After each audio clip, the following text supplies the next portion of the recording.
Hello guys, this is Dirk and welcome back to some more Binding of Isaac Rebirth.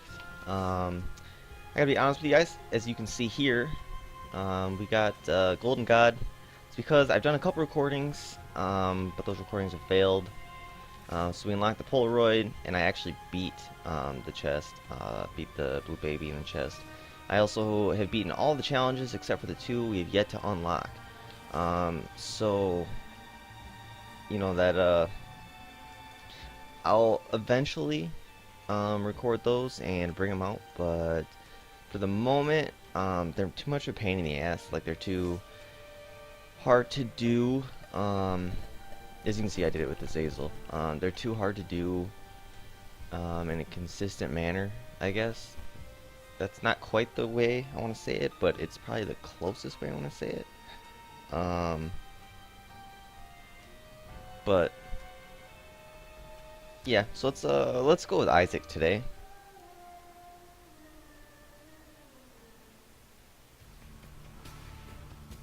I'm trying to think.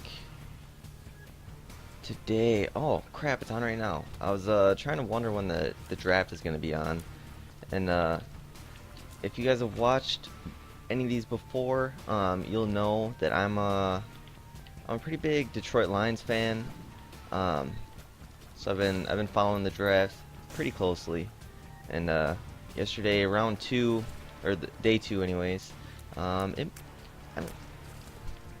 might have even been round two. I think it was actually. They took Amir Abdullah, running back out of Nebraska, and I was pissed because every time it seemed like every time they played a good opponent, like when Nebraska played Wisconsin during the regular season, he didn't do shit. He fumbles the ball way too often, and he doesn't produce against good defenses. And I have a problem with that. That shouldn't be a second round pick. That should be a fourth or fifth round pick, not second round. And for the Lions to take him there, I thought it was a poor pick, poor value for that position, especially when Tevin Coleman was on the board still. And if you guys aren't familiar with him, he was running back out of Indiana. He had the second most yards in the NC2A. He had the most carries over 40, 50, 60, 70, 80, and 90 yard runs. In addition to running over 2,000 yards, I think he had the second most yards in the country, only behind Melvin Gordon.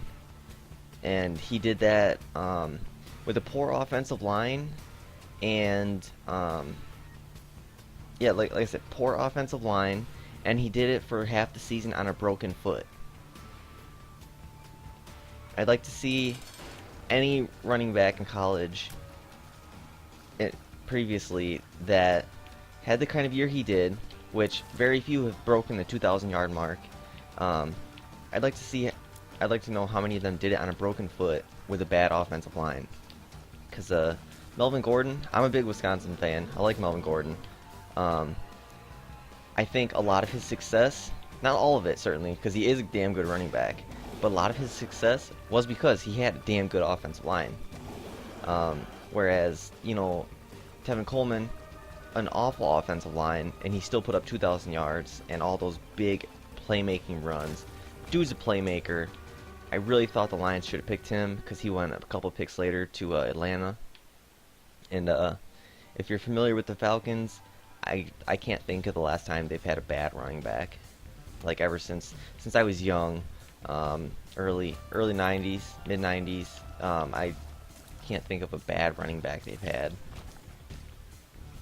So it was just as a Lions fan, for me, as a Lions fan and especially a fan of the running back position, it was hard for me to see that the Lions, when they talk all the time about consistency, and they talk about ball security, and they talk about versatility, and then they spend their pick on that, especially following their first round pick, which they picked a guard out of Duke, and I think he's a good guard.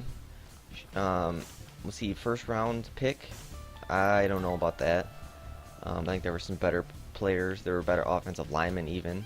But from everything I've seen is he played almost exclusively right guard.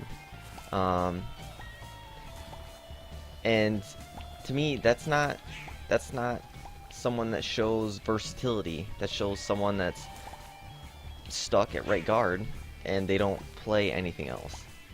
Which you know, when you spout versatility and then go another way, I don't agree with that. And then when you talk about talk all the time about ball security and then you go away from that, it seems like both of their picks in this draft, or the first two picks anyways, actually the third one as well, they picked Alex Carter, I think his name is, out of Stanford, cornerback. I don't know much about him. The bit of game film I've seen from him was okay. Like, he has decent technique, but he's not a playmaker, and that's what they've been saying they need in their secondary, is a playmaker. And you know, his entire career at in college, you know, he had a whopping 2 picks in a corner in the Pac-12, you know, facing at least once a year, playing against Oregon, and you only get 2 picks a year. And in the Pac-12, when they throw the ball all the fucking time, that drove me nuts as well. So we're gonna take Guppy's tail. We're not gonna take Horror Babylon. But yeah, so that was the third pick as well. I don't really think I agree with that one either. But I'm not at that point. I'm not really sure who else was left. I mean, obviously there's tons of players left, but I don't know enough about those guys. I knew enough about Tevin Coleman. I knew enough about Melvin Gordon from, you know, I watched every Wisconsin game during the regular season. I watched quite a bit of Indiana, especially once I figured out Tevin Coleman was going into the draft. I watched a lot of his film, and as good as Melvin Gordon is, as much as I like Melvin Gordon, and as good as Todd Gurley can be when he's healthy, and in the right system, I honestly think Tevin Coleman is the best running back in the draft. And to see the Lions pass up on him in favor of fucking Amir Abdullah, it drove me nuts. I'm hoping that I'm wrong about Abdullah, but the dude's smaller than I am, and I'm not a big guy. But I mean, I don't understand that pick when if Tevin Coleman's not on the board, if Duke Johnson out of Miami is not on the board, then I'm fine with that. But considering that, you know, Duke Johnson played for Miami and he put up good numbers, that's about as equivalent as Amir Abdullah. Played for a crappy team, put up decent numbers, that's about it. Only 1,600 yards, which, yeah, he played in the Big Ten, but he had Nebraska's offensive line, which was a hell of a lot better than Indiana's. And, you know, they played the same opponents. Like, to me, that's just ridiculous. When, you know, a guy who during the season was supposed to be a Heisman candidate, goes up against the Wisconsin defense, and I don't even think he broke 50 yards. And then it just drove me nuts. Couldn't believe it. But day 3 of the draft is going on at the moment. I'm actually kind of curious to see. Yeah, Jeremy Langford out of Michigan State was just drafted today. Went to the Bears. He would have been better than Amir Abdullah, in my opinion. Not quite as fast, but a better running back. I think Amir Abdullah he's a track star, in my opinion. He can run fast. If you get him in open space, which is really easy to do in college, you get him in open space, he's fine.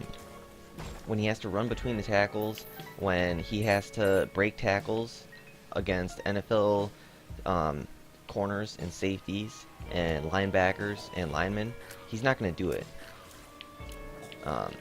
He doesn't have the speed and burst to get away from them at the beginning, and then at the beginning of the plays, and then when they do make contact, I don't think he has the power or the vision to make those guys miss. And I just think it was a waste of a number 2 pick. If they took him in the 4th round, I'd have been okay with it.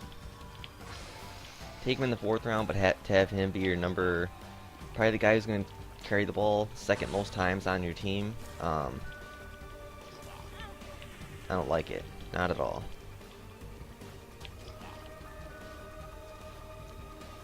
So we're just going to deal with Gertie here while I rant a bit about the NFL draft. As soon as this is done, I'm going to try and do a little multitask.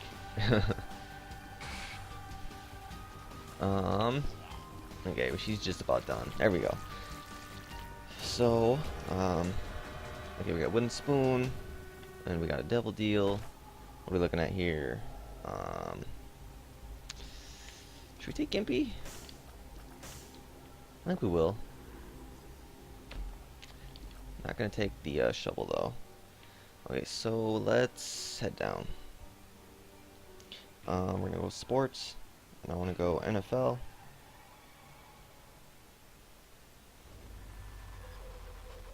Complete draft tracker. There we go. That's what I wanted. Ooh, Robo Baby. I think I have Robo Baby 2.0 or something like that unlocked as well.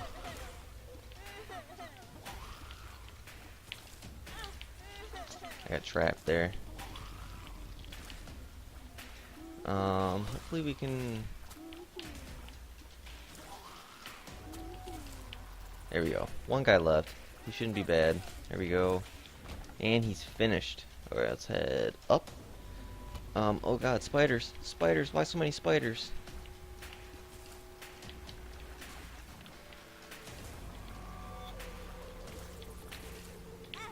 Wow, he didn't stop. He just kept on coming. Let's head down, I suppose. Let's look at the NFL draft pick or draft list. I want to find the Lions pick. See if they picked round. Oh, this is round 3 stuff. I want round 4. Rounds. If it'll load. There we go. Round 4. It's loading. Let's head down while that's loading. We'll go to the right. Okay, these guys shouldn't be too bad as long as I can hit them.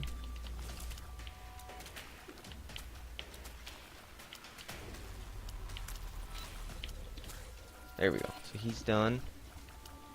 This guy's got to be close. There we go. Got him done. Let's get that bomb, and we'll head back here. Let's see. Let's look at the round 4 picks. Well, more specifically, let me see if I can find the Lions picks. Lions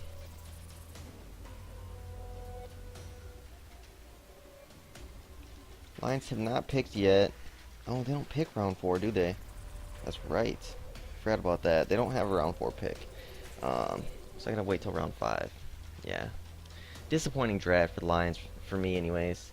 Especially following the disappointing free agency period, where, I mean, they got Lodinata, who I definitely love his game. I don't think they did enough though. They didn't do much for the running game. I mean, they didn't get offensive line help. They just really didn't do much of anything in free agency. And what they've done in drafts so far doesn't really ease any of those fears that they didn't do enough in the offseason so far. And I'm hoping that they'll fix that, or that they'll do a little bit more. But they don't do a lot of post-draft trades, or draft day player draft trades, whatever you want to say. They haven't really done a whole lot of that in the past. so I'm not thinking that they're gonna trade one of their previous picks away or trade to get another one. Um, it's just not in the Lions' normal makeup. I hate these rooms so bad. No, we're not. Okay, we finished them off though. Let's head left. Okay, we found a shop. Can't do anything with it yet, but we found it.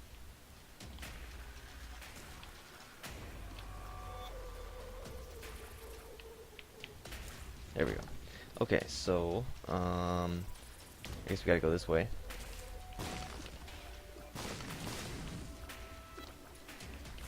There we go. We know where the super secret room is, which is cool, which means we're close to the boss room. We're down to a single heart though, which kind of sucks.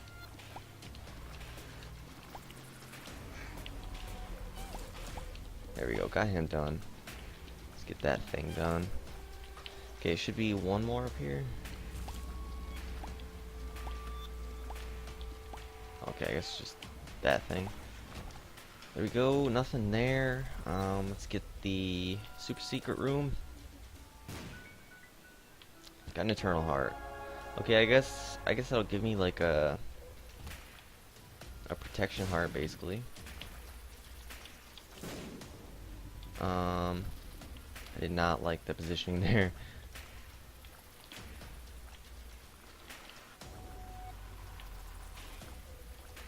Okay, we got that one down. Oh crap. Well, there goes my eternal heart. So we got the dark one here, and I just didn't even bother moving either time. That was awful. That was just plain awful. That's gonna be it for today. Kind of a crappy run. I didn't really get much in the way of upgrades there. And the devil deals I took probably shouldn't have taken, considering they didn't really do much for me. But yeah, like I said, that's it for today. Hope you guys enjoyed. If you did, please leave a like. If you want to see some more, if I can improve at all, feel free to subscribe. There's gonna be plenty more to come. So make sure you don't miss any. But like I said, that's it for today. I'm gonna follow the draft a bit, see what I can learn about that. But I will see you guys next time.